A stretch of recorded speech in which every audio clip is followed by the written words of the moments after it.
21 सितंबर 2024 को बेंगलुरु के वयाली कवल इलाके में 6 क्रॉस पाइपलाइन रोड पर एक 3 मंजिला बिल्डिंग के पास में रहने वाले पड़ोसियों ने उस बिल्डिंग के मालिक को फोन किया और बताया कि उनकी बिल्डिंग के एक मकान से बहुत गंदी बदबू आ रही है और ये बदबू धीरे धीरे बढ़ती ही जा रही है। उन पड़ोसियों ने मकान मालिक को आगे बताया कि जब हमने जाकर उस कमरे को देखा तो वहां पर बाहर से ताला लगा हुआ था और बदबू इतनी खतरनाक है कि यहाँ पर खड़ा होना भी बहुत मुश्किल हो रहा है। पड़ोसियों ने उस मकान मालिक से कहा कि आप एक बार यहाँ आकर देख लीजिए। इस घटना के बारे में पता चलते ही मकान मालिक तुरंत अपनी उस बिल्डिंग पर पहुंचे। उस समय वहां पर पड़ोस के लोग भी बाहर ही खड़े थे। दरअसल उस बिल्डिंग के फर्स्ट फ्लोर पर इस घटना से करीब 5 महीने पहले महालक्ष्मी नाम की एक नई किराएदार आई थी। वो नेपाल की रहने वाली थी। महालक्ष्मी वहां पर अकेली ही रहती थी। पड़ोसी भी उसे ज्यादा नहीं जानते थे। इसकी वजह ये थी क्योंकि महालक्ष्मी हर रोज सुबह 9:30 बजे अपने घर से निकलती थी और फिर रात 10:30 बजे के बाद ही वो अपने घर लौटती थी। महालक्ष्मी की माँ और बहन भी बेंगलुरु में ही रहते थे, लेकिन फिर अचानक 2 सितंबर को महालक्ष्मी का फोन बंद हो गया। उसकी माँ और बहन लगातार उसके नंबर पर फोन करते रहे, लेकिन महालक्ष्मी ने उनका फोन नहीं उठाया। इसी बीच 20 सितंबर को कुछ पड़ोसियों ने उस बिल्डिंग के मालिक को फोन करके बताया कि बंद पड़े महालक्ष्मी के घर के अंदर से बहुत अजीब सी बदबू आ रही है, क्योंकि रेंट एग्रीमेंट के समय महालक्ष्मी ने इमरजेंसी के तौर पर बेंगलुरु में ही रह रही अपनी मां और बहन का एड्रेस और फोन नंबर दिया था। इसलिए मकान मालिक तुरंत महालक्ष्मी की मां को फोन करता है और उन्हें महालक्ष्मी के कमरे से आ रही बदबू के बारे में बताता है। महालक्ष्मी 2 सितंबर को गायब हुई थी, यानी बीते 19 दिनों से महालक्ष्मी से उसकी मां की कोई बात नहीं हुई थी। और अब मकान मालिक की बात सुनकर वो बहुत घबरा गई थी, क्योंकि महालक्ष्मी के घर की एक चाबी मां के पास ही रहती थी। इसलिए वो तुरंत चाबी लेकर अपनी दूसरी बेटी के साथ महालक्ष्मी के घर पर पहुंच गई। इसके बाद मकान मालिक और कुछ पड़ोसियों की मौजूदगी में घर का दरवाजा खोला गया, लेकिन दरवाजा खुलते ही घर के अंदर से बहुत तेज और खतरनाक बदबू आने लगी, जिसकी वजह से सभी लोग पीछे हट गए। लेकिन कुछ देर बाद थोड़ी हिम्मत करके वो लोग फिर से अंदर जाते हैं। वहां फर्श पर हर तरफ खून फैला हुआ था और मांस के कुछ छोटे छोटे लोथड़े भी पड़े हुए थे। सूखे हुए खून की एक लकीर उस कमरे में रखे हुए फ्रिज की ओर जा रही थी और जैसे ही उस फ्रिज का दरवाजा खोला गया तो वहां पर मौजूद सभी लोग चीखते हुए कमरे से बाहर भाग गए, क्योंकि उस एक लम्हे में उन्होंने जो कुछ फ्रिज के अंदर देखा था वो दिल को दहला देने वाला था। इसके बाद मकान मालिक ने इस घटना की जानकारी तुरंत पुलिस को दे दी। आनन फानन में पुलिस भी मौका वारदात पर पहुंचती है और उस कमरे में जाती है, लेकिन वहां पर बदबू इतनी तेज थी कि उनसे अंदर नहीं रुका गया। पुलिस टीम भी तुरंत बाहर निकल गई। इसके बाद डबल मास्क मंगाया जाता है और उस डबल मास्क के साथ पुलिस फिर से कमरे के अंदर जाती है। फ्रिज का दरवाजा खुला हुआ था, उसमें रखा हुआ सब कुछ दूर से ही दिखाई दे रहा था। फ्रिज के सबसे ऊपर वाले खाने में 2 इंसानी पैर रखे थे, बीच के खाने में इंसानी जिस्म के अलग अलग हिस्से और सबसे निचले खाने में एक सिर। ये सिर महालक्ष्मी का था। लेकिन जब पुलिस की नजर कमरे के फर्श पर पड़ी तो फर्श का मंजर देखकर पुलिस वालों के होश खराब हो गए, क्योंकि वहां पर जमे हुए खून के साथ साथ मांस के छोटे छोटे टुकड़े भी इधर उधर बिखरे पड़े थे। उस कमरे में रखे 165 लीटर के सिंगल डोर फ्रिज में पूरे 19 दिनों तक 29 साल की महालक्ष्मी अनगिनत टुकड़ों में बंद थी। खुद बेंगलुरु पुलिस को भी याद नहीं कि उन्होंने इससे पहले कभी इतना खौफनाक क्राइम सीन देखा हो। उस कमरे में कत्ल के सबूत टुकड़ों की शक्ल में बिखरे पड़े थे। इसके बाद फॉरेंसिक टीम को भी घटना स्थल पर बुलाया जाता है, लेकिन फॉरेंसिक टीम के लिए भी ये एक अजीब क्राइम सीन था। ऐसे क्राइम सीन से फॉरेंसिक टीम के लिए भी सबूत जुटाना हद से ज्यादा मुश्किल काम था। उन्हें समेटने के लिए फॉरेंसिक टीम को सरकारी हॉस्पिटल के मेडिकल स्टाफ को बुलाना पड़ा। हॉस्पिटल से मुर्दा घर के स्टाफ के पहुंचने के बाद फ्रिज से लेकर फर्श तक बिखरे लाश के टुकड़ों को समेटा गया। इसी दौरान अंदाजा लगाया गया कि लाश के टुकड़ों की तादाद करीब 55 से 60 के बीच हो सकती है। इसके बाद टुकड़ों में बटी उस लाश को मुर्दा घर भेज दिया गया। टुकड़े समेटने के बाद पुलिस ने उस कमरे की तलाशी ली। छानबीन के दौरान पुलिस को महालक्ष्मी के बेड पर रखा हुआ एक मोबाइल फोन मिला। ये मोबाइल फोन महालक्ष्मी का ही था और जब उस मोबाइल की CDR यानी कॉल डिटेल रिकॉर्ड को चेक किया गया तो पता चला कि उस फोन से आखिरी कॉल 2 सितंबर को किया गया था। यानी 2 सितंबर के बाद से ना तो इस फोन से कोई फोन किया गया और ना ही कोई कॉल रिसीव किया गया। इससे बेंगलुरु पुलिस ने अंदाजा लगाया कि महालक्ष्मी का कत्ल 2 से 3 सितंबर के बीच ही हुआ होगा। लेकिन अब सवाल ये था कि आखिर महालक्ष्मी को इतनी बेदर्दी से किसने और क्यों मारा था? आखिर महालक्ष्मी से किसी की क्या दुश्मनी हो सकती थी और वो कातिल कौन था? इन्हीं सवालों को लेकर बेंगलुरु पुलिस अपनी तफ्तीश शुरू करती है। पुलिस सबसे पहले महालक्ष्मी की मां और बहन से पूछताछ करती है। पूछताछ के दौरान महालक्ष्मी की मां और बहन ने बताया कि साल 2019 तक उनका परिवार नेपाल में ही रहा करता था। साल 2019 में ही महालक्ष्मी के घर वालों ने उसकी शादी हेमंत दास नाम के एक नेपाली लड़के से कर दी। शादी के बाद महालक्ष्मी और हेमंत दोनों रोजगार और बेहतर भविष्य की उम्मीद में नेपाल से बेंगलुरु आ गए। बेंगलुरु में हेमंत एक मोबाइल शॉप पर काम करने लगा, जबकि महालक्ष्मी को एक मॉल के ब्यूटी शॉप में सेल्स वुमेन टीम लीडर की नौकरी मिल गई। वो दोनों बेंगलुरु के नीला मंगला इलाके में किराए के मकान में रहने लगे। इसके बाद में उन दोनों को एक बेटी हुई। यानी साल 2023 तक तो उन दोनों के बीच सब कुछ ठीक था। लेकिन 2023 के आखिर में हेमंत और महालक्ष्मी आपसी झगड़ों के चलते अलग हो गए। उनकी बेटी हेमंत दास के साथ ही रहती थी, जबकि महालक्ष्मी ने वयाली कवल इलाके में इस घटना से 5 महीने पहले ही किराए का एक कमरा ले लिया था। वहां पर वो अकेली ही रहती थी।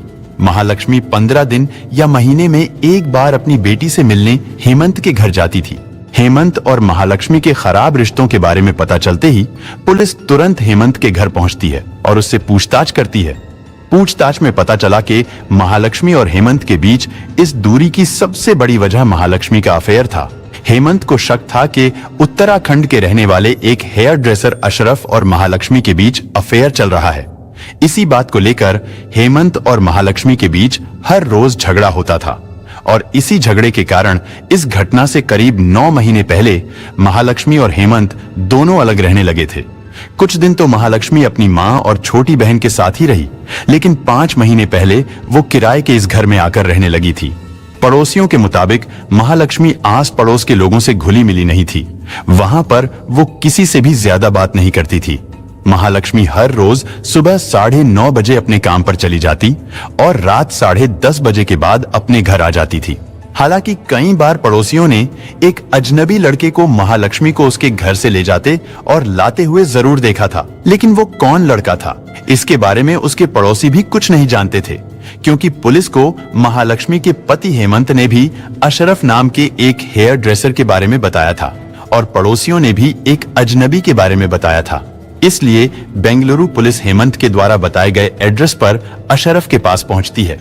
इत्तेफाक से अशरफ अपनी दुकान पर ही मिल गया।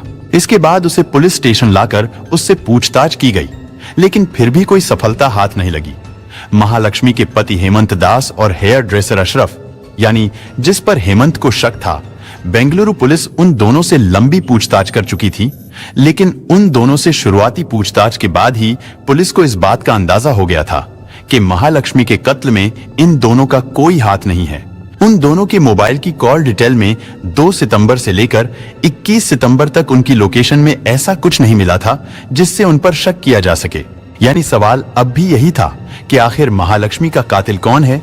वो व्यक्ति कौन था जिसने पहले इतनी बेदर्दी से उसका कत्ल किया और फिर उसकी लाश के टुकड़ों को फ्रिज में भर दिया था? लेकिन जब कातिल का पता लगाने के लिए बेंगलुरु पुलिस ने महालक्ष्मी की कॉल डिटेल को चेक किया तो उससे पुलिस के शक की सुई एक अजनबी की तरफ घूम गई। पुलिस का कहना था कि उस अजनबी के बारे में उनके पास सारी जानकारी है और उन्हें उसका नाम भी पता था। यहाँ तक कि पुलिस को यह भी पता था कि महालक्ष्मी के कत्ल के बाद वो व्यक्ति बेंगलुरु से फरार हो चुका है। उस समय पुलिस उसके नाम का खुलासा सिर्फ इसलिए नहीं करना चाहती थी ताकि वो अलर्ट ना हो जाए। पुलिस की जांच में यह भी पता चला कि 2 सितंबर यानी जिस दिन से महालक्ष्मी गायब हुई और जब उसका मोबाइल बंद हुआ था, तब से महालक्ष्मी के घर पर कोई भी नहीं आया था। यहाँ तक कि पड़ोसियों ने 2 सितंबर को भी महालक्ष्मी के घर से कोई ऐसी आवाज नहीं सुनी थी जिससे उन्हें कुछ शक होता। लेकिन घटनास्थल की हालत को देखने के बाद पुलिस का मानना यही था कि महालक्ष्मी का कत्ल इसी कमरे में हुआ है। पुलिस की इस थ्योरी के पीछे की वजह यह थी क्योंकि जिस इलाके में महालक्ष्मी रहती थी वहां पर किसी लाश को लेकर पहली मंजिल तक ले जाना मुमकिन नहीं था। वहां पर कोई भी कातिलों को आसानी से देख सकता था। इसलिए पुलिस का कहना था कि हो सकता है कत्ल से पहले महालक्ष्मी को बेहोशी या नींद की दवाई दी गई हो, जिसकी वजह से घटना के समय घर से कोई भी आवाज बाहर नहीं आई। क्योंकि जिस तरह से लाश के टुकड़े किए गए थे उसको देखकर भी पुलिस का अंदाजा यही था कि ये कत्ल जल्दबाजी में नहीं किया गया है, यानी कातिल ने घर के अंदर तसल्ली से उस लाश के टुकड़े किए। कत्ल के बाद भी वो कई घंटे तक उस कमरे में ही रहा। हो सकता है वो पूरी रात ही उसी घर में रहा हो। लेकिन सबसे बड़ी हैरानी इस बात पर थी कि किसी ने भी कातिल को आते या जाते हुए नहीं देखा था।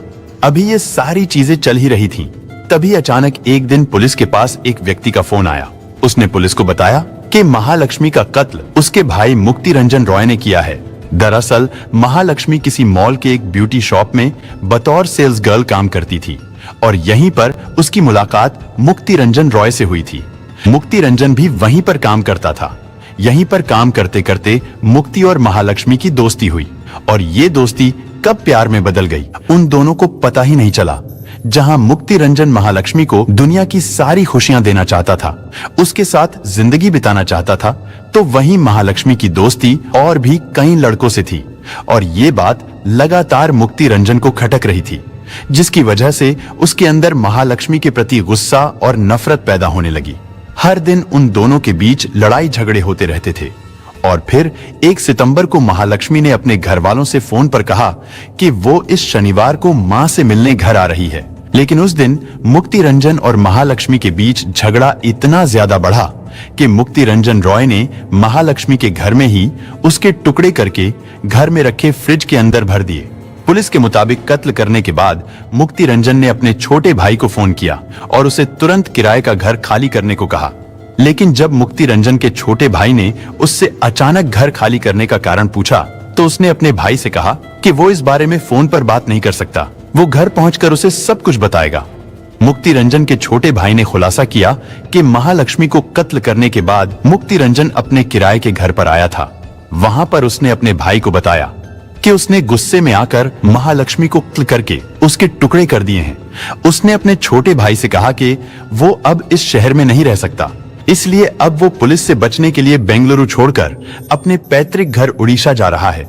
इस बात का पता चलते ही मुक्ति रंजन के भाई ने इसकी जानकारी पुलिस को दे दी। लेकिन जब पुलिस को सूचना मिली तब तक मुक्ति रंजन बेंगलुरु से फरार हो चुका था। उसका फोन भी लगातार स्विच ऑफ आ रहा था, जिसकी वजह से पुलिस को मुक्ति रंजन की सही लोकेशन का पता लगाने में मुश्किल हो रही थी। लेकिन फिर 25 सितंबर को जानकारी मिली कि उड़ीसा के भद्रक में कुलपारा कब्रिस्तान के पास मुक्ति रंजन ने अपनी जान दे दी। साथ ही उसने एक नोट में अपना गुनाह कबूल करते हुए लिखा था कि उससे बहुत बड़ी गलती हो गई, जिसकी वजह से वो ये कदम उठा रहा है।